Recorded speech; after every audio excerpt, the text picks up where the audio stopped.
언약, 이끄심과 이끌림이라는 제목의 말씀을 함께 나누겠습니다. 야곱은 힘든 흉년 속에서 살아남기 위해서 양식을 구해오라 이렇게 이제 아들들을 애굽으로 보냈습니다. 야곱의 아들들이 애굽에 갔을 때 요셉은 총리로 이제 있었고, 근데 그들이 자기들의 형제인 것을 단번에 알아봤습니다. 그래서 이 기회를 놓치면 안 된다. 그래서 곧바로 그 야곱의 아들들, 자기 형제들이죠. 그들을 정탐꾼으로 몰았습니다. 그래야 아버지를 다시 만날 수 있을 거라고 생각했기 때문인데, 요셉은 특별히 베냐민을 너무너무 보고 싶었습니다. 야곱의 아내가 4명인데 요셉과 베냐민만 라헬의 아들들이었습니다. 베냐민이 태어나기 전에 요셉이 애굽으로 팔려갔기 때문에 동생의 얼굴을 막 너무너무 보고 싶었죠. 형제들에게 내가 볼 때 니네 정탐꾼이다. 니네가 정탐꾼이 아니라는 걸 증명하는 방법은 딱 하나인데 막내 동생을 데리고 와라. 그럼 내가 믿겠다.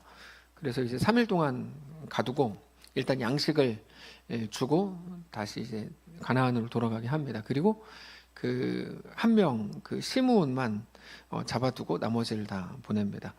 그렇게 양식을 그들의 그릇에 가득 채워서 자루에, 가방 같은 거라고 할 수 있겠죠. 자루에 넣어서 돌려보냈는데 대신에 그들이 양식을 사겠다고 낸 돈도 거기 몰래 넣었습니다. 나중에 그들이 집으로 이제 돌아가다가 제 가방을 열어보니까 양식을 사려고 했던 돈도 같이 들어 있었어요. 그걸 보는 순간 너무 겁이 났죠. 우리가 정탐꾼으로 몰린 것도 너무 무서웠는데 이제 자기들 가방 안에 돈까지 있으니까 도둑놈으로 몰리겠구나 이렇게 됐습니다. 자기들끼리 엄청나게 걱정을 하면서 집에 도착한 후에 아버지 야곱에게 다 말했습니다. 결론은 뭐냐면 베냐민을 애굽으로 데려가야만 됩니다. 그렇지 않으면 시므온도 죽고 우리 다 굶어 죽을 겁니다.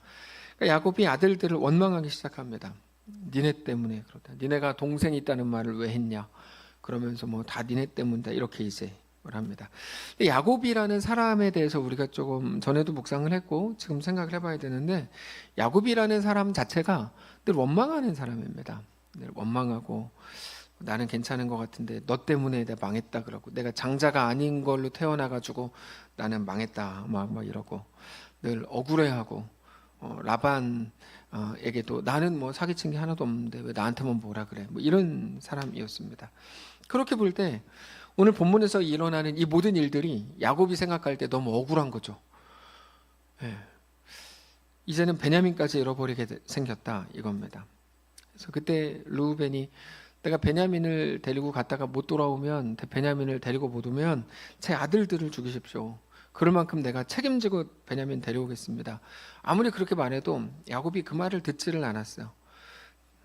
그래서 야곱은 결국 어떻게 하냐면 베냐민을 안 보냅니다. 이게 이제 그 바로 앞에 나오는 본문의 내용인데 안 보냅니다. 그리고 나서 다시 굶어 죽게 생기니까 그때 이제 보냅니다. 결국에는 보냈지만 어쨌든 그 전까지는 끝내 보내지 않으려고 했다라는 게 이제 그 야곱의 모습, 야곱의 태도입니다. 야곱이 왜 그렇게 하냐면 자기 손에 있는 걸 빼앗기면 자기는 망한다 이렇게 생각했기 때문에 그렇습니다. 그래서 야곱이 생각한 기독교 신앙이라는 거는 내가 간절히 기도해가지고 내 손에 있는 거를 빼앗기지 않게 하나님의 은혜를 얻는 것, 이게 이제 야곱이 생각한 신앙인데 사실은 그건 잘못된 신앙입니다. 우리는 신앙이 뭔지, 그러니까 우리가 가질 기독교 신앙이 무엇인지, 믿음이 뭔지에 대해서 성경이 우리에게 계속 말씀하시는 거를 우리는 들어야 합니다. 기독교 신앙은 내가 신앙생활 잘해서 복 받는다는 것을 믿는다, 이게 기독교 신앙이 아닙니다. 성경이 말씀하시는 믿음이라는 거는 단지 어떤 이렇게 하면 이런 일이 이루어질 거야 라고 하는 상황에 대한 기대가 아닙니다. 더 정확하게 말하면 믿음은 신뢰라고 할 수 있습니다. 이 성경이 말씀하시는 믿음은 신뢰, 하나님에 대한 신뢰를 말하는 건데, 우리가 믿는 믿음의 대상은 이루어질 상황이 아니고 오직 하나님 한 분이십니다.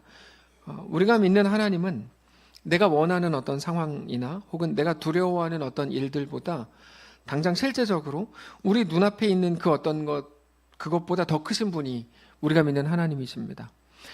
그러니까 우리가 하나님에 대해 잘못 접근했습니다. 어떻게 접근했냐면 내가 원하는 게 있고 그거를 하나님이 주시는 분으로 우리는 이렇게 이제 이해해 왔거든요. 한국 교회가 너무 많이 그렇게 왔는데 사실은 틀린 생각입니다. 내가 기대하고 바라보는 어떤 것보다 하나님이 더 크신 분이라고 하는 것을 우리는 고백해야 합니다. 그러니까 두 개는 전혀 다른 믿음인 거죠.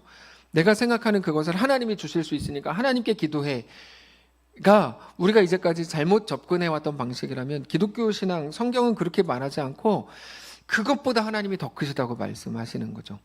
그러니까 다른 믿음입니다. 다른 믿음이에요. 그래서 내가 원하는 것이 이루어지지 않았다고 해도 우리 하나님은 그것보다 더 크다라는 사실을 고백해야만 하는 거죠. 뭐 유명한 이야기, 김교신이라는 사람 이야기는 뭐 유명한 이야기죠. 그 사람이 일제시대 때인가요? 뭐 예전 분인데, 그분이 계속 1년 동안 막 기도했는데 기도한 게 거의 안 이루어졌다 그러죠. 나중에 고백하는 게 뭐냐면, 내가 기도했던 게 이루어졌으면 큰일 날 뻔했습니다라고 고백했다 그러죠. 그러니까 우리는 나를 위해서도 무엇이 유익한지를 사실 잘 모릅니다. 우리가 완전하지 않으니까 모르는 건 당연하죠. 그런데 우리는 그 상황에서도 무엇을 주장하냐면, 하나님이면 내가 원하는 이거를 들어줘야 되지 않습니까? 라고 주장하죠. 하나님이 성경을 통해 우리에게 그 순간 고백하게 하시는 건 뭐냐면, 너가 바라는 그것보다, 너가 생각하는 완전함보다 하나님이 더 완전하시다. 너는 피조물이고 하나님은 창조주요, 하나님은 여호와 하나님이시다라고 우리에게 계속 말씀하시는 거죠. 우리가 가져야 될 믿음이라는 게 바로 그거다, 이렇게 말씀을 드리는 겁니다. 우리는 창조주 하나님을 믿는데, 창조주 하나님이라는 말은 창세기의 하나님이라는 말이 아니고 세상을 지으신 분이고 다스리시는 분이라는 말입니다. 무에서 유를 만드시고 없는 것을 있는 것으로 부르시고 죽은 자를 살리시고 불가능 속에서도 모든 일을 이루시는 분이 바로 하나님이십니다. 그게 우리가 믿는 하나님입니다. 그러니까 사실 당장 앞에 일어난 실망스러운 일 때문에 완전히 절망하고 앉아있을 수는 없는 거죠. 왜? 우리는 창조주 하나님을 믿으니까. 우리가 절망하는 이유는 아무런 가능성도 보이지 않기 때문인데, 우리는 창조주 하나님을 믿는 거죠. 아무것도 없어서 우리는 절망하는 건데, 하나님이 말씀으로 온 세상을 지으셨다는 것을 우리는 믿죠. 그게 기독교 신앙입니다. 기독교 신앙은 그래서 하나님을 믿는 겁니다. 내가 간절히 뭘 하면 그 이루어질 거야를 믿는 게 아니고, 기독교 신앙은 오직 하나님을 믿는 겁니다. 근데 그 믿음은 말로 끝나지 않습니다. 반드시 하나님은 우리에게 믿음에 대해 내용을 요구하십니다. 그 내용이라는 건 뭐냐면, 그러므로 오늘 나에게 주어진 길을 믿는 자로 담대히 걷는 것, 그게 내용입니다. 그렇게 볼 때 야곱은, 제가 이렇게 규정해서 야곱에게 상당히 개인적으로 미안하지만, 야곱은 믿음으로 행하고 있지 않은 겁니다. 야곱은. 왜냐하면 야곱은 지금 안 뺏기려고 하는 게 전부거든요. 믿음으로 행하는 게 아닌 거죠. 그 믿음은 하나님이 아니라 눈에 보이는 게 전부라고 믿고 있는 믿음이었습니다. 야곱의 믿음은, 나 이거 뺏기면 안 돼. 어떻게 믿죠? 나 이거 뺏기면 망해. 그렇게 믿고 있었어요, 야곱은. 믿음이 아니죠. 야곱은 그거를 놓치는 순간 자기 인생을 잃어버린다고 생각했고, 그게 야곱이 이제까지 살아왔던 방식입니다. 여러분, 그러고 보면 야곱은 계속 이렇게 살았어요. 안 뺏기려고 그랬어요. 안 뺏기려고. 심지어 자기가 거가 아닌데도 자기가 뺏으려고 그랬잖아요. 장자권. 이게 야곱이라는 이름의 의미이기도 합니다. 뭐죠? 뒤꿈치를 잡은 자, 사기꾼, 뒤통수를 치는 자. 믿음은 야곱처럼 하는 것일 수 없습니다. 하나님은 오늘 우리가 정말로 모든 순간 하나님을 믿어주기를 요구하십니다. 믿어주기를 요구하십니다. 하나님은. 우리가 어떤 대화를 할 때 하나님의 행하심, 하나님의 이끄심, 우리에게 대한 하나님의 계획과 하나님의 완전하심은 쏙 빼고, 우리가 홍해 앞에 있는데요, 그 앞에서 하나님 왜 여기로 이끄냐, 나를 사랑하지 않는 거 아니냐, 이게 뭐냐, 이렇게 외쳤던 이스라엘 백성들처럼 하나님의 어떠하심은 쏙 빼고 그저 눈에 보이는 상황과 보이는 것들만을 가지고 우리가 대화하려고 한다면 이건 신자의 대화라고 할 수가 없습니다. 그렇게 되면 예수님이 우리에게 명령하신 좁은 길, 좁은 문, 생명의 길, 십자가의 길, 제자의 길, 신자의 길은 절대 걸을 수가 없습니다. 우리는 영원하신 하나님만이 우리의 길이요, 진리요, 생명이신 것을 알고 믿는 신자들이기 때문에 그렇습니다. 자, 그렇게 해서 르우벤은 야곱을 설득하는데 실패합니다. 결국 실패합니다. 시므온을 데리고 오려면 베냐민을 데리고 가야 되는데, 야곱이 베냐민을 내어주지 않으니까 이제 답이 없는 거죠. 근데 이미 애굽에서 양식을 가져왔죠. 그러니까 야곱 입장에서는 아쉬울 게 없는 거예요. 시므온 아쉽죠. 근데 시므온도 이미 클 만큼 다 컸거든요. 그러니까 야곱 입장에서는 그렇게 뺏겨도 돼. 뭐 이런 식으로 생각했을 게 거의 분명합니다. 왜냐하면 야곱이 시므온을 별로 안 좋아했거든요. 그렇게 뭐 사랑받는 아들이 아니었어요. 그래서 일단 우리가 이걸로 버텨보자. 시므온은 뭐 아쉬운 희생, 시므온이 희생한 거야 생각하고 버텨보기로 했어요. 근데 시간이 지나면 지날수록 상황이 좋아질 수도 있다고 생각했는데 점점 더 기근은 심해졌고 그나마 구해왔던 양식은 다 떨어졌습니다. 그러자 야곱은 아들들에게 애굽으로 가서 양식을 더 사오라고 말해요. 그때 넷째 유다가 애굽에서 있었던 일을 다시 말합니다. 애굽의 총리가 우리한테 반드시 베냐민을 데리고 오라고 경고했습니다. 그렇지 않으면 뭐 더 이상 우리를 만날 수도 없을 거라고 말했습니다.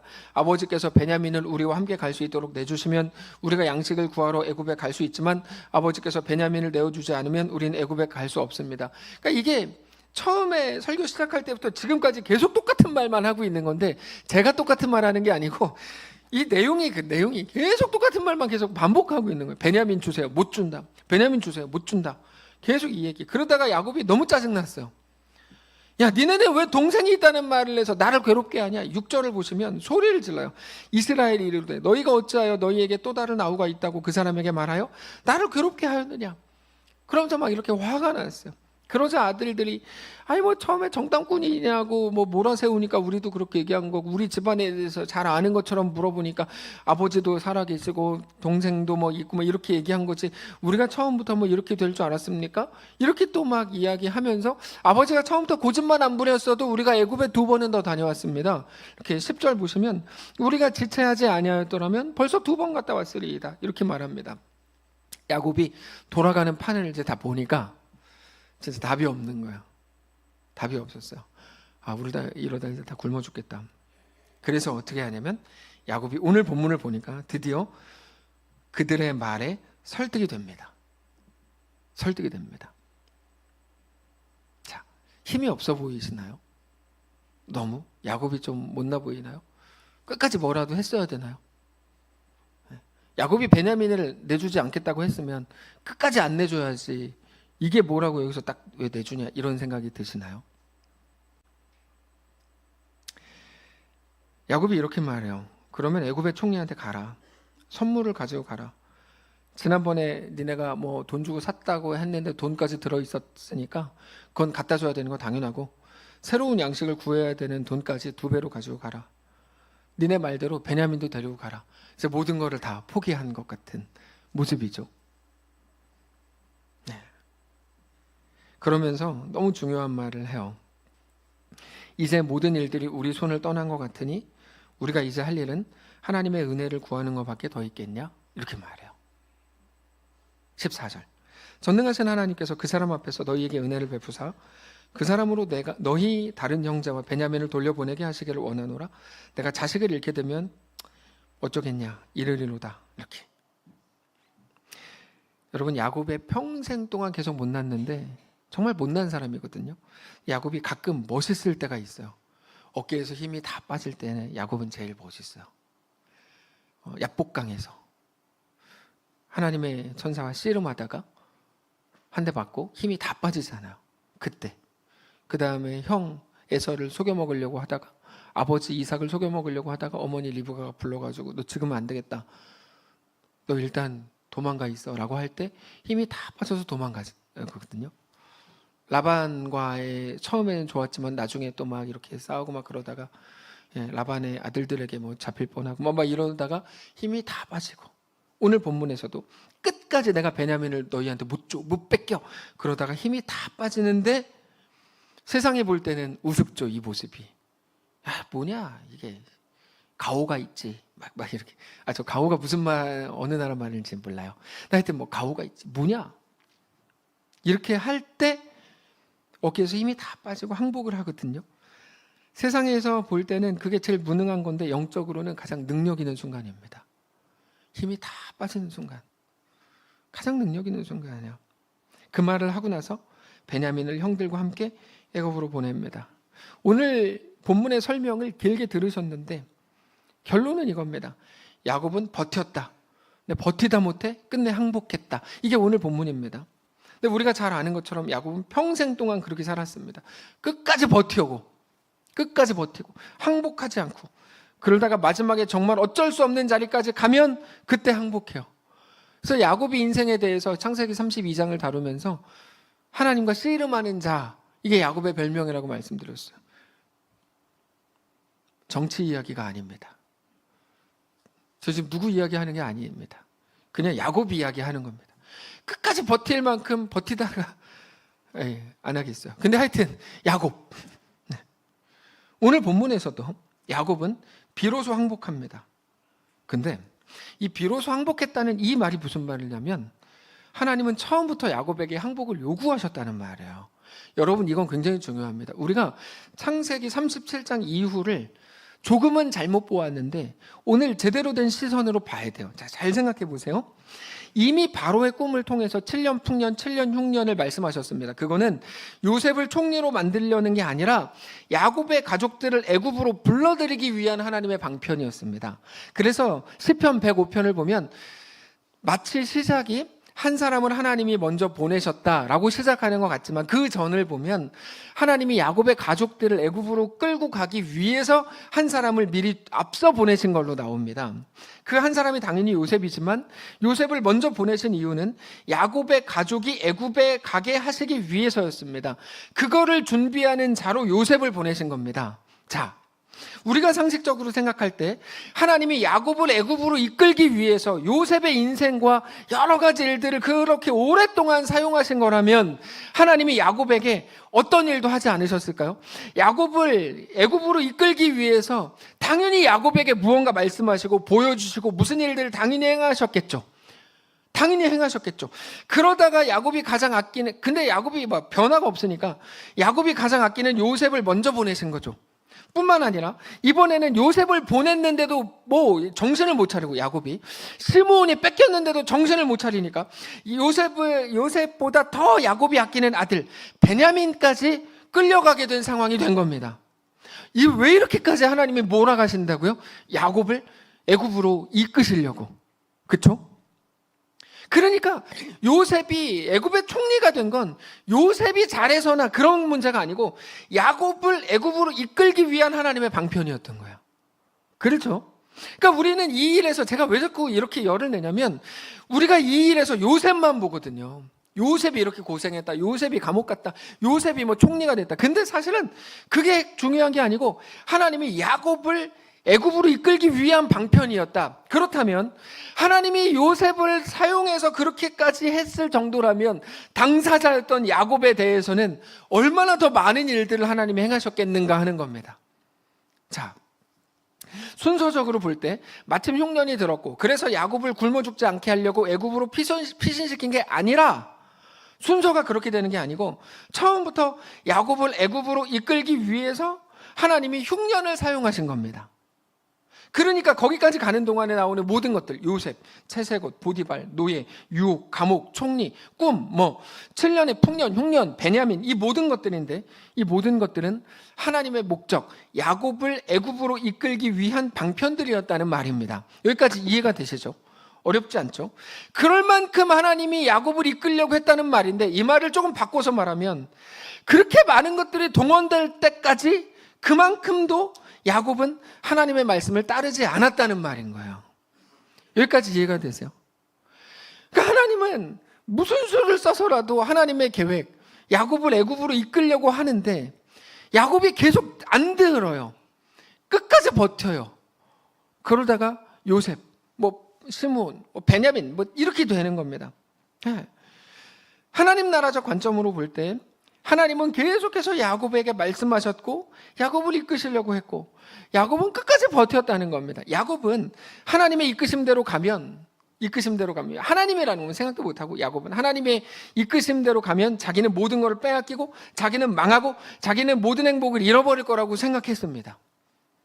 하나님의 이끄심은 애굽으로 가라인데, 그러니까 끝까지 애굽으로 안 가고, 왜냐하면 하나님의 이끄심대로 자기가 가면 망할 것 같거든요. 그게 지금 있는 많은 그리스도인들의 생각이에요. 우리가 왜 그렇게 하나님의 이끄심에 순종하지 않습니까? 힘들 것 같거든요. 죽을 것 같고. 나만 손해볼 것 같고. 우리 이번에 뭐 합시다. 왜 못해요? 나만 손해볼 것 같거든요. 재밌는 거예요. 하나님의 이끄심에 우리 순종합시다. 못해요. 왜요? 자기만 죽을 것 같은 거예요. 안 해요. 재밌지 않습니까? 이런 현상을 어떻게 뭐라고 표현해야 되죠? 하나님의 이끄심대로 합시다. 아니요, 왜 나만 죽는 길을. 그러니까 이게 너무 이상한 거야. 이게 뭐지 도대체 이게. 왜 어쩌다가 이런 세상이 됐지? 이게 뭐지? 하나님은 여러분 우리에게 생명을 주시고 우리를 만족하게 하고 우리를 가장 아름답게 완성하시는 거 아닙니까? 근데 우리는 언제부터 하나님의 이끄심대로 가면 나는 망하고 죽고 부끄럽게 되고 뭐 쪽팔리게 되고 남들은 다 잘 되는데 나만 가난하게 되고 라고 생각하게 된 이유가 뭡니까? 너무 궁금해요. 너무 궁금해요. 여러분 예전에 야복강을 건널 때부터 야곱은 마찬가지였어요. 야곱은 자꾸만 끝까지 가다가 더 이상 버틸 수 없을 때 항복하는 습성을 가졌어요. 이 야곱이 끝까지 우기고 끝까지 까불고 끝까지 장난치고 끝까지 고집부립니다. 이번에도 버틸 만큼 버티다가 더 이상 기근을 버틸 수 없으니까 항복하는 거거든요. 야곱이 버틴 거는 야곱 입장에서는 당연히 베냐민을 지키기 위해서라고 말하겠지만 아니요. 하나님 나라 관점에서 보면 하나님의 이끄심에 대해 야곱 혼자 반대하고 있는 겁니다. 야곱 혼자 대적하고 있는 거예요. 우리가 못마땅하다고 합당한 거 아니냐고 주장하는 그 결정이 자주 하나님을 거스를 뿐 아니라 오히려 하나님의 뜻을 대적할 때가 너무 많다는 걸 알아야 됩니다. 여러분 이건 너무 무서운 말입니다. 다 옳은 것 같아서 다 쏟아내고 혼자 승질 부리고 다 했는데 하나님의 뜻에 대적하는 거예요. 그런 모습들을 너무 많이 보는 거 아닙니까 우리가? 아침 경건회 때 누가복음을 나누고 있는데 예수님께서 마귀를 내쫓으세요. 사실 우리말 성경에 귀신으로 번역된 건 저는 정말 잘못된 번역이라고 생각해요. 이건 번역 자체가 잘못된 겁니다. 마귀가 맞습니다. 왜냐하면 우리가 떠올리는 귀신은 뭐죠? 하얀 소복을 입고 머리가 길고 화장을 진하게 하고 하얀색으로 하고 스모키 하여튼 화장하고 빨갛게 입술 칠하고 이걸 귀신이라고 생각하는데 성경에 나오는 귀신은 그게 아니에요. 그래서 나중에 번역 바뀔 겁니다 이거. 근데 그러다 보니까 김기동 이런 사람들이 이초석 김기동 이런 사람들이 한국인들 데리고 엄청 장난치는 거예요. 네, 귀신론 해가면 장난치거든요. 이 번역이 나중에 바뀔 겁니다. 제가 죽기 전에 바뀌길 원합니다. 근데 하여튼 여러분 예수님이 마귀를 내쫓으실 때 마귀가 그 사람 속에서 나가면서 뭐라 그러냐면 이는 하나님의 아들이다라고 말하고 나가요. 그래서 그것 때문에 주변에 예수님에 대한 소문이 쫙 퍼집니다. 예수님께 사람들이 몰려들어요. 자, 생각해 봅시다. 어떻게 보면 예수님은 손 안 대고 코 푼 겁니다.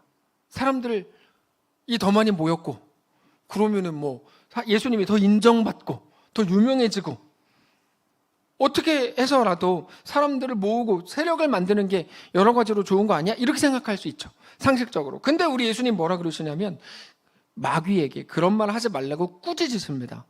그런 말 하지 마. 이렇게 말씀하세요. 침묵해. 이렇게 말씀하세요. 예수님은 왜 마귀들에게 침묵하라고 말씀을 하신 걸까?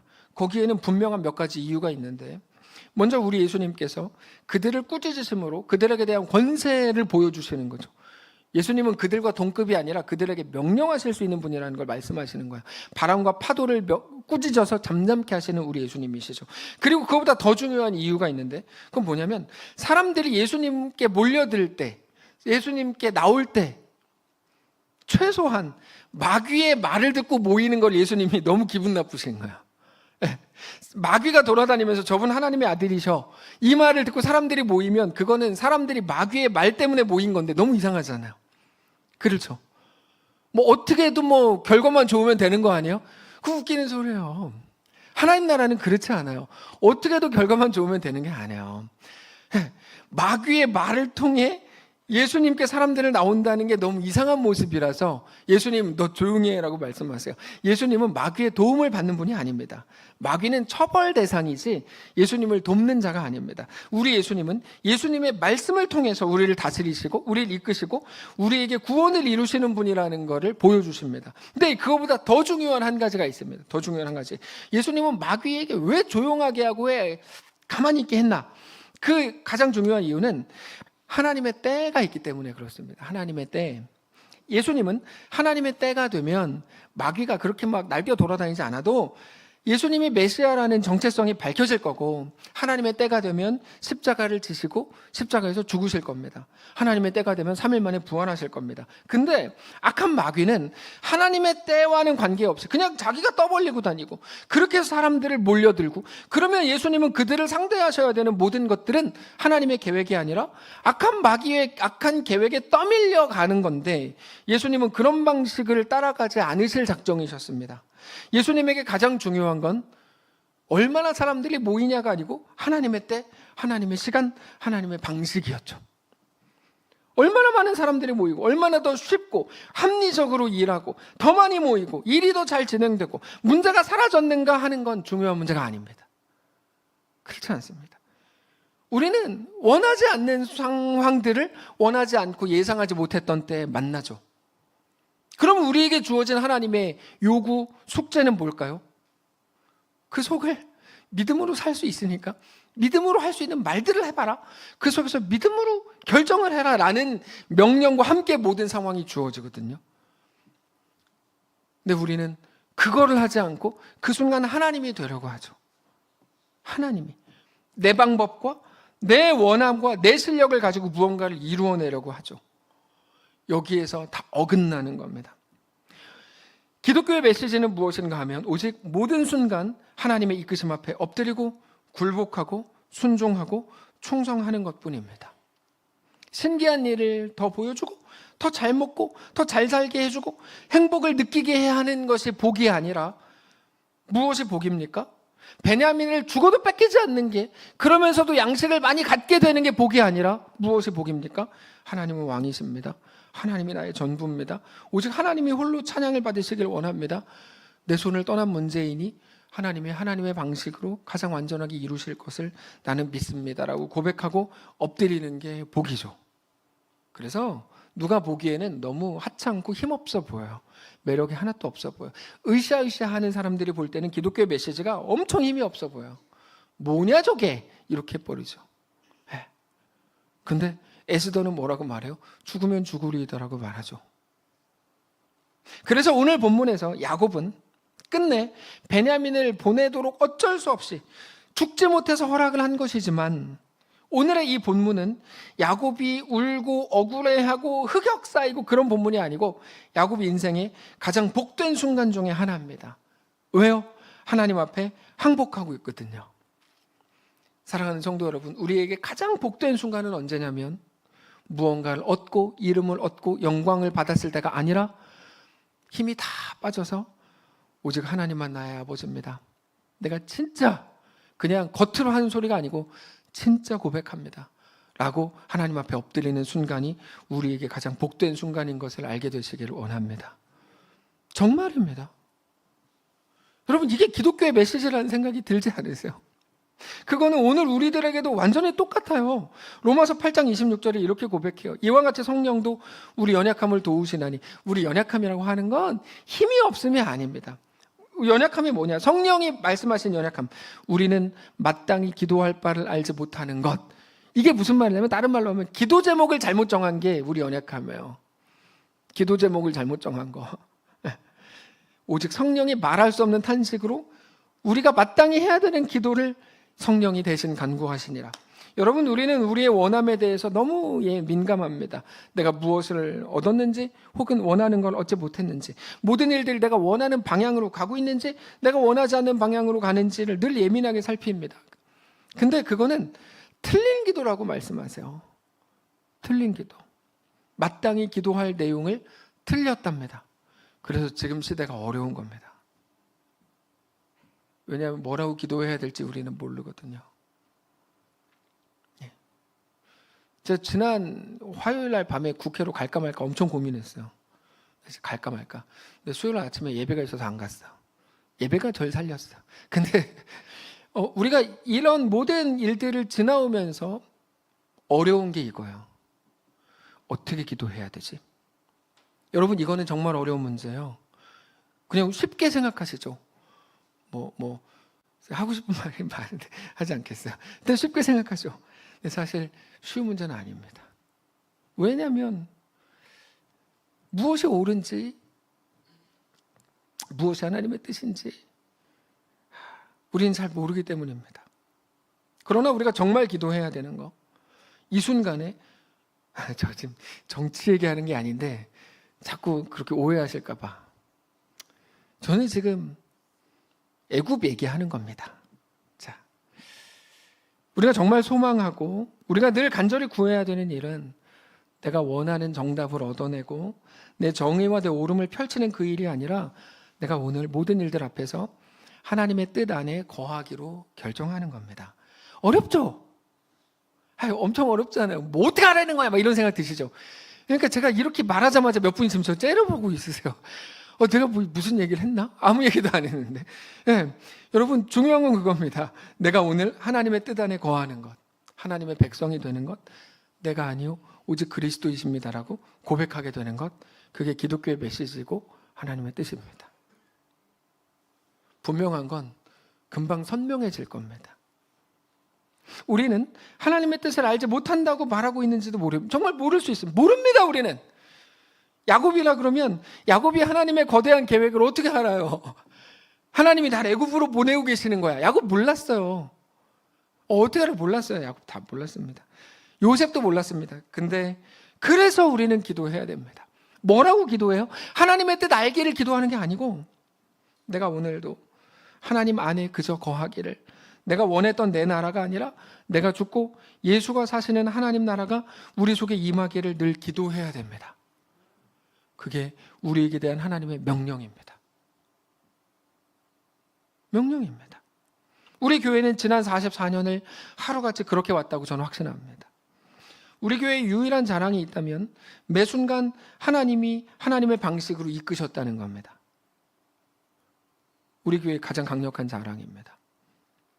우리의 이끌림은 둘째 문제고 하나님이 우리를 가장 강력하게 이끄셨어요. 그게 우리 자랑이에요. 그래서 오늘 말씀의 제목이 이끄심과 이끌림인데 그걸 보고 언약이라고 불러요. 나는 너희 하나님이 되고 너희는 내 백성이 되리라. 하나님은 우리 교회의 하나님이 되셔서 우리를 이끄시고 우리는 하나님의 백성이 되어 이끌림을 받는 것, 그걸 보고 하나님 나라라고 부르고 교회라고 부릅니다.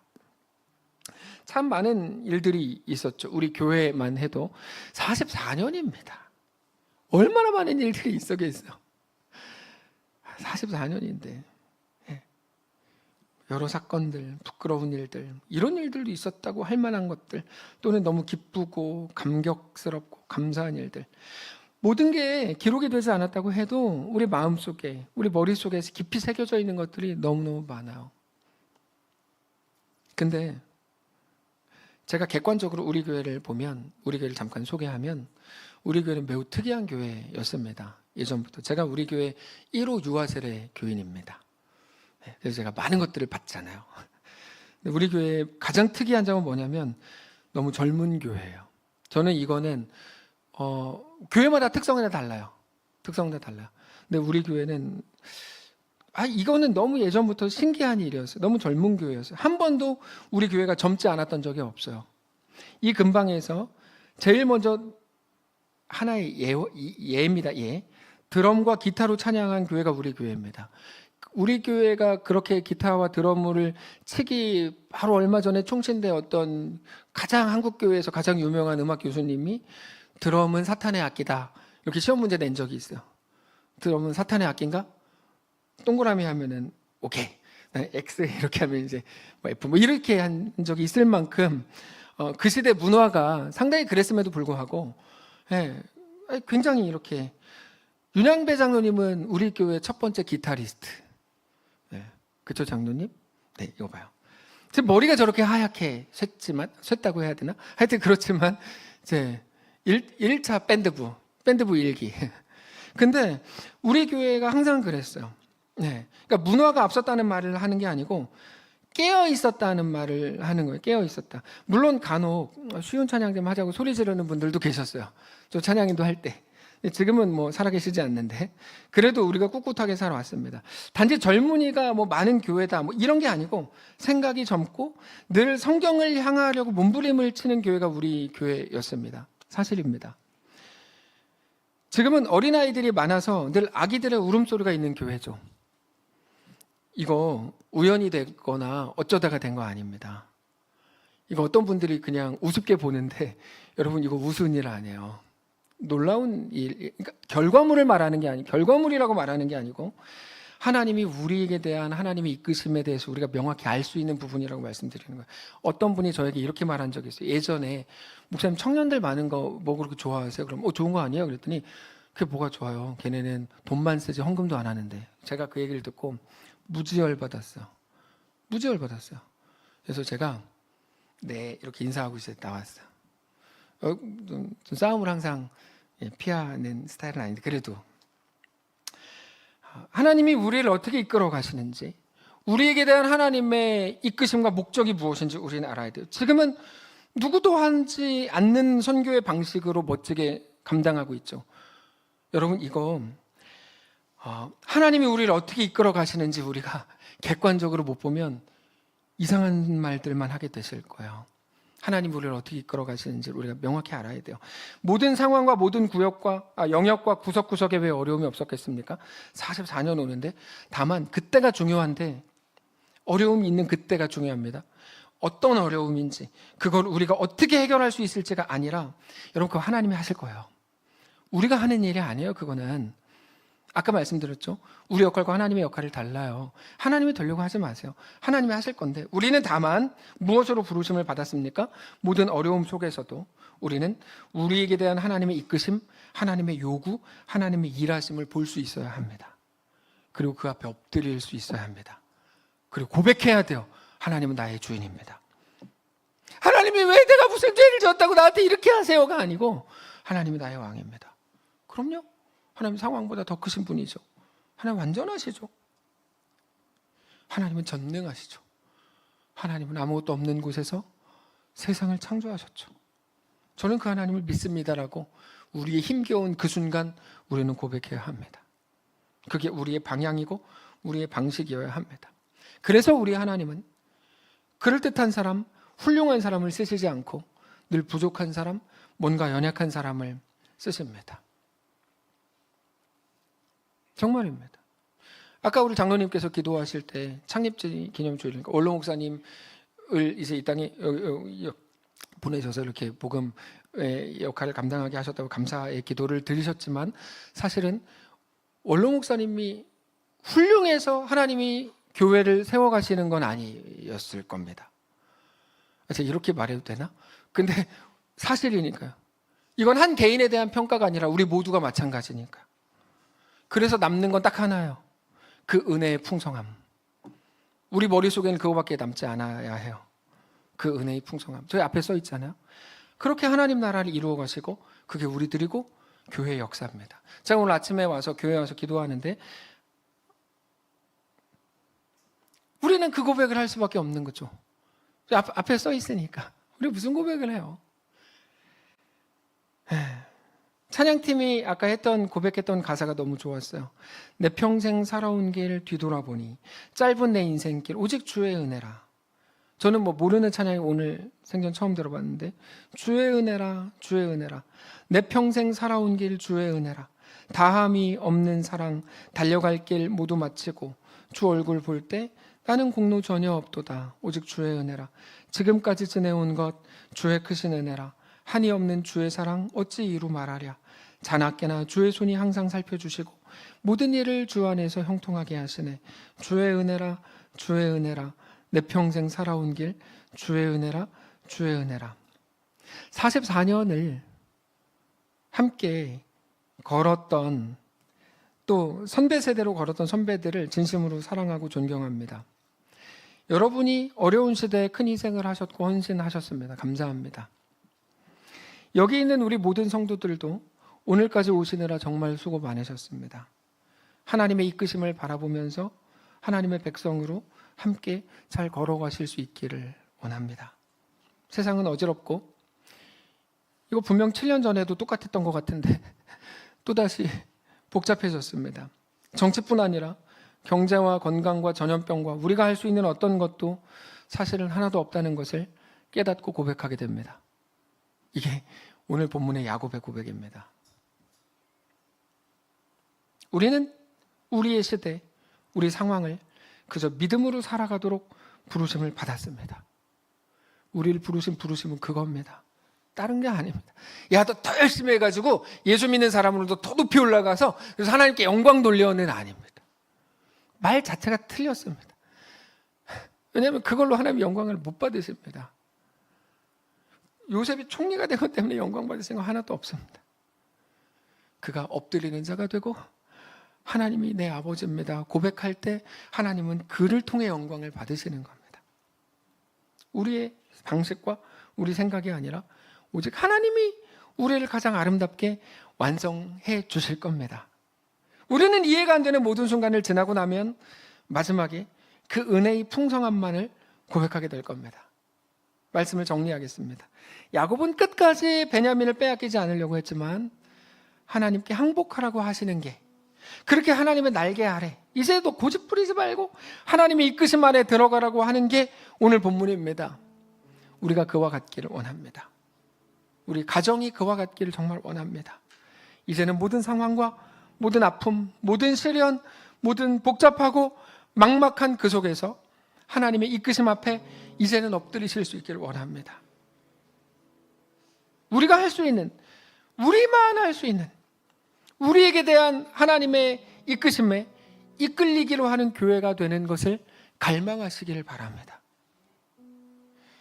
그렇게 오늘부터 다시 시작되는 우리의 45번째 걸음이 더 하나님을 향하게 되고 하나님께 더 충성하게 되고 매일 두 손을 드는 교회, 항복하는 교회, 엎드리는 교회, 굴복하는 교회가 되시기를, 하나님께 이끌리는 교회가 되시기를 주님 이름으로 축복합니다. 찬양합시다. 나의 달길 다 끝날 때까지, 선한 싸움 다 싸울 때까지 고백합시다. 나의 갈 길 다 끝날 때까지, 선한 싸움 다 싸울 때까지, 끝까지 신실한 주의 종이 되어 주님 앞에 온전하게 서리. 다시 한번 합시다. 나의 달려갈 길, 나의 달려온 길 돌아보니, 곤히 지친 내 인생이었어. 곤히 지친 내 인생 여정에 주께서 친히 손 붙잡아 주시며 매 걸음마다 늘 인도하셨네. 처음부터 다시 한번 합시다. 나의 갈 길 다 끝날 때까지, 나의 갈 길 다 끝날 때까지, 선한 싸움 다 끝날 때까지, 끝까지 신실한 주의 주님 앞에 온전하게 서리. 나의 달려온 길 돌아보니, 달려온 길 돌아보니, 곤히 지친 내 인생 여정에 주께서 내 신의 손 붙잡아 주시며 매 걸음마다 인도하셨네. 험한 세월 다 지나보내고, 험한 세월 다 지나보내고, 따뜻한 품에 날 안아주시고, 따뜻한 품에 날 안아주신 주님 얼굴 배울 주의 날까지 나는 진실하게 한 명 한 명이 교회가 되어 함께 선포하고 고백합니다. 험한 세월 다 지나보내고, 험한 세월 다 지나보내고, 따뜻한 품에 따뜻한 품에 나눠주신 주님 얼굴 배울 주의 날까지 나는 신실하게 이 길을 걸어가리. 같이 눈 감고 한번 잠시 기도하기를 원합니다. 우리가 오늘 해야 되는 고백은 다른 고백이나 다른 간구가 아니고, 주님, 나는 주님의 것입니다. 하나님이 완전하십니다. 하나님이 가장 선하십니다. 주님, 오늘도 나를 다스려 주십시오. 우리 가정이 그렇게 주 앞에 엎드리는 가정이 되게 해주십시오. 우리 교회가 그렇게 신실하게 성도로 걷는 교회가 되게 해주십시오. 조용히 묵상하면서 하나님 앞에 1, 2분가량 나아가겠습니다. 기도하겠습니다.